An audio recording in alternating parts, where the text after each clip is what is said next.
एक समय की बात है। एक छोटे से गांव में काला कुत्ता रहता था जिसका नाम कालू था।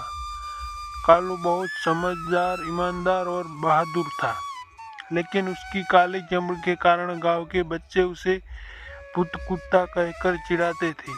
कोई भी उनके पास नहीं आता था। कालू बहुत दुखी रहता, लेकिन कभी किसी को नुकसान नहीं पहुंचाता। गांव के बाहर एक पुराना बड़ा पीपल का पेड़ था जिसके नीचे कालू अपना घर बनाकर रहता था। वह रोज गांव की गलियों में घूमता और लोगों की रक्षा करता और रात में पूरे गांव की रखवाली करता। किसी ने उसकी अच्छाई को कभी नहीं समझा। एक दिन गांव में एक डाकू गिरोह घुस गया।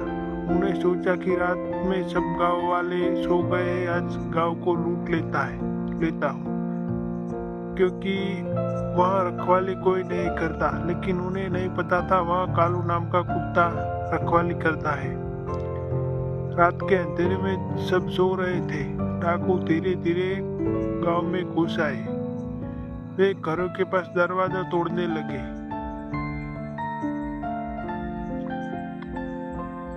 तभी कालू की तेज सूंघने की शक्ति से खतरा पहचान लिया। वह तुरंत जाग गया और जोर जोर से भौंकने लगा। गांव वाले पहले तो डर गए। उन्हें लगा कि कालू कोई शरारत कर रहा है, लेकिन जब उन्होंने बाहर आकर देखा तो पाया कि सचमुच कुछ लोग गांव में घुस गए हैं। सब डंडा लेकर बाहर निकल पड़े। कालू आगे दौड़ता रहा और डाकू के पीछे पड़ गया। एक डाकू ने कालू पर डंडा फेंका, लेकिन कालू ने उसे चमका दिया और उसकी टांगें पकड़ ली। बाकी डाकू डरकर भाग गए। गांव ने मिलकर डाकू को पकड़ लिया। सुबह जब सूरज निकला तो गांव के लोग कालू की बहादुरी की गुणगान गा रहे थे। अब कोई उसे भूत कुत्ता नहीं कहता था।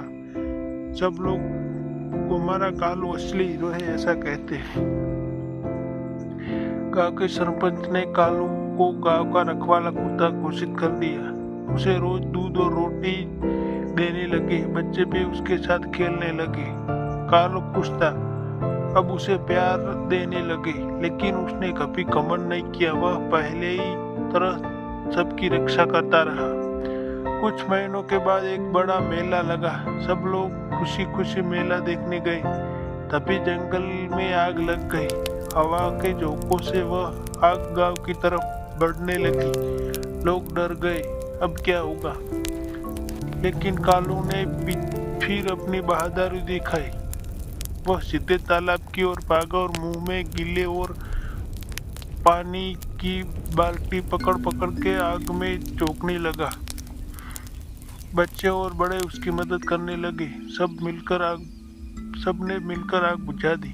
गांव वाले बोले, अगर कालू ना होता तो हमारे गांव में आग लग जाती।